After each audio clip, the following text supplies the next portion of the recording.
Bye, honeybee. Take care, okay? Bye-bye, see you. Bye. Naalis na siya mga loves. No. Bye-bye. Love you. See you later. Take care, Han.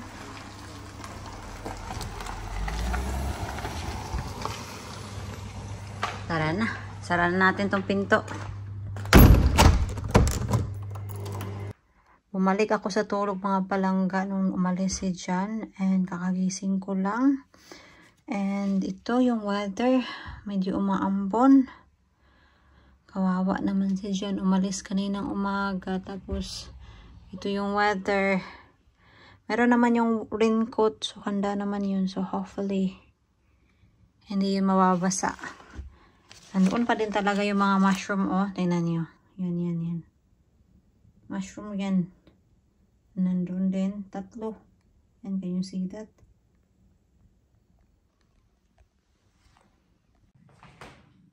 Mag-almusal lang ako. So, I think mapiprito ako ng lumpia. Kasi meron pa akong leftover na lumpia dito. Oh. There. Ito yung almusal ko.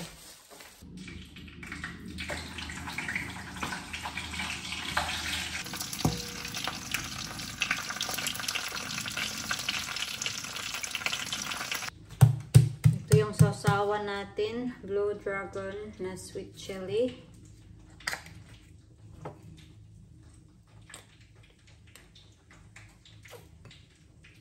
Sarap nito.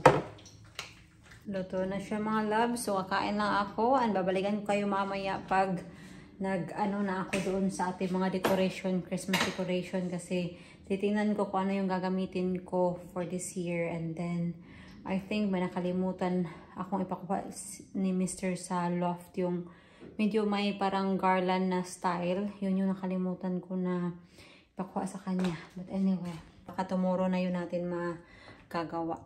Ngayon ko lang kayo nabalikan kasi nag-attend ako kanina ng antenatal class online. Hindi pa nga tapos. Ni-record ko na lang para panoorin ko mamaya. So anyway, ito na yung mga Christmas decoration natin. Some of them, kinagat na ng mga daga. Hindi naman daga siguro, pero yan oh. It's been a while na kasi. Ito mga Christmas decoration natin. Kailangan ko pang bumili ng mga battery. Kasi kailangan ko ng AA na battery.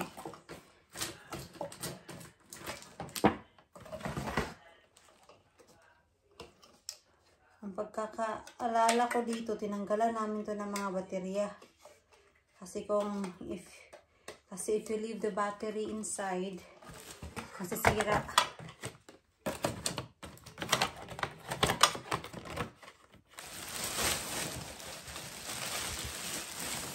Christmas lights ko.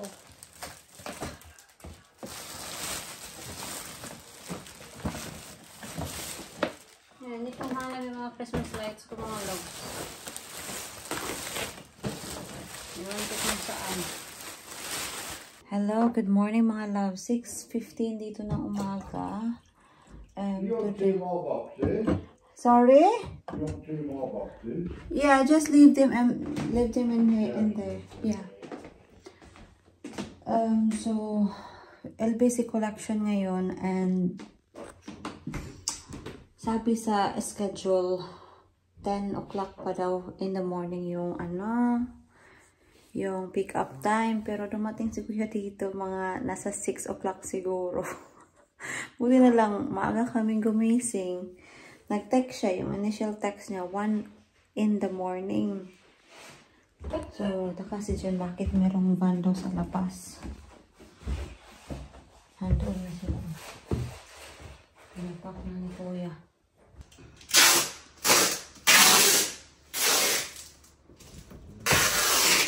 Nakalimutan na niyo mo, Kuya. Oo, nadalo na ko na.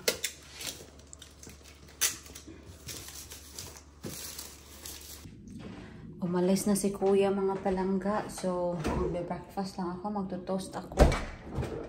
So, kawawa naman si Kuya. Dumating siya dito. Sabi niya, mga 1 o'clock talaga ng umaga. And of course, ano pa kami? Tulog. So, nagpark siya sa driveway natin kasi ang iniisip niya kung makakatulog daw siya at hindi niya mamalaya na aalis kami, at least kakatukin namin siya kasi nakaharang siya sa driveway, which is totoo naman. But yeah, sabi ko kay kuya, magkape ka muna at mag-toast. So, pinakape ko siya at pinatoast ko siya. Kasi yan lang talaga yung ma-offer ko at that early morning, 6 o'clock. Narag pa nga kasi, of course, ito yung pagmumukha ko.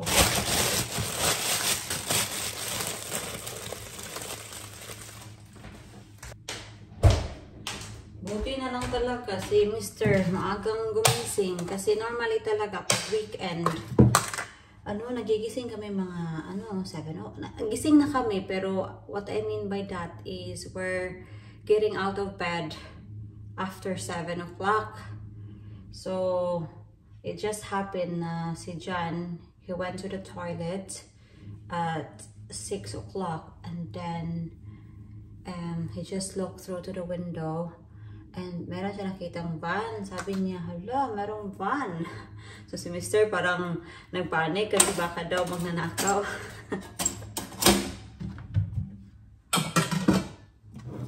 Si kuya pala ang nandoon. Nung kinatok ni John si kuya sa van niya, naka sleeping bag daw si kuya. Kawawa naman. Ay, kasi maginaw kaya sa labas. Nalagyan ko to ng marmalade yung aking toast.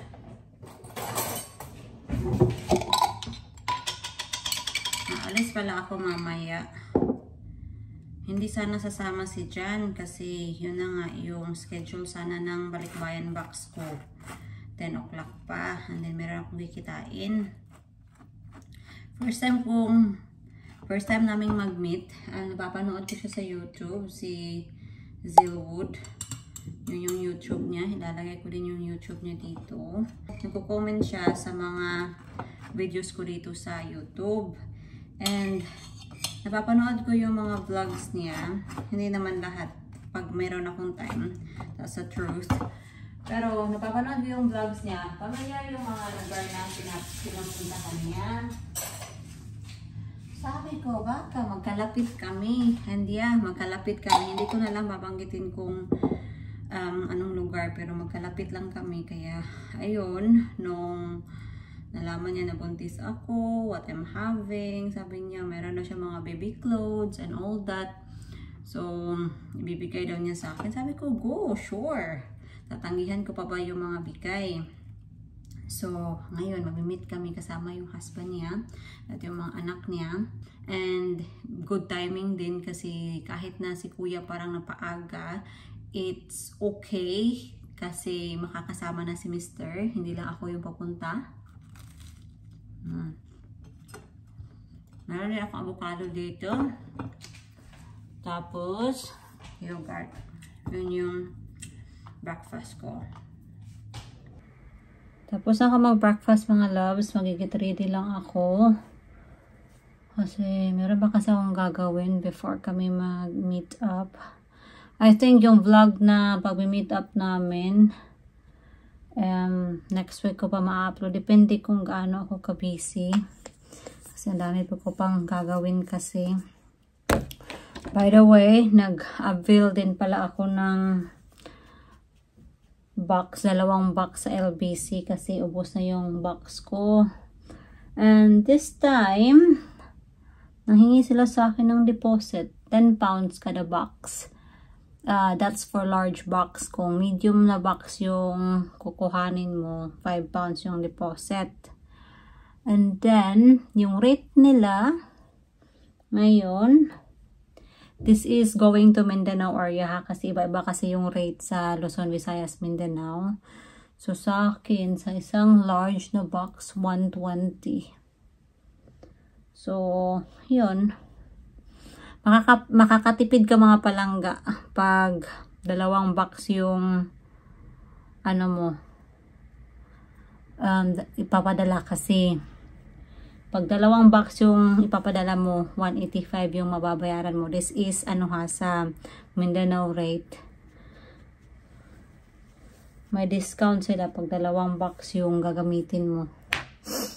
Anyway, yung mga pinadala ko lang doon is majority is yung mga clothes na hindi ko na ginagamit. Yung mga clothes ba na hindi na magkasya sa akin. Dahil of course, okay.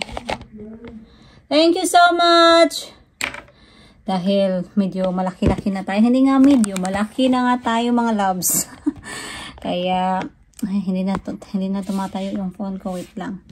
So, yun, mga halos, ano siya ba? Mga gamit ko. Wala nga yung mga chocolates, mga libro, yung mga nandoon, yung mga, ano pa ba yung mga sapatos. Wala talaga. Wala akong nagastos dyan sa box na yan. Yung laman ng box. Ang nagastos ko lang is yung pagpadala ng box. If you know what I mean. Kasi normally, pag nagpapadala ako ng mga box, may mga tsokolate, may mga pang request pa ng mga pamilya ko. Wala. Sabi ko, walang magre-request ngayon kasi ang papadala ko ngayon talaga is yung mga gamit na hindi ko ginagamit. Every week pala, nagpe-film ako ng aking bump update. So, kung curious kayo, this is my bump looking like at this moment. Yan. So, yan. So, lumalaki na talaga siya. It's growing there. And, yeah, ito yung best Christmas gift na matatanggap ko. O siya, babay na muna, ay. Pasilip lang yan.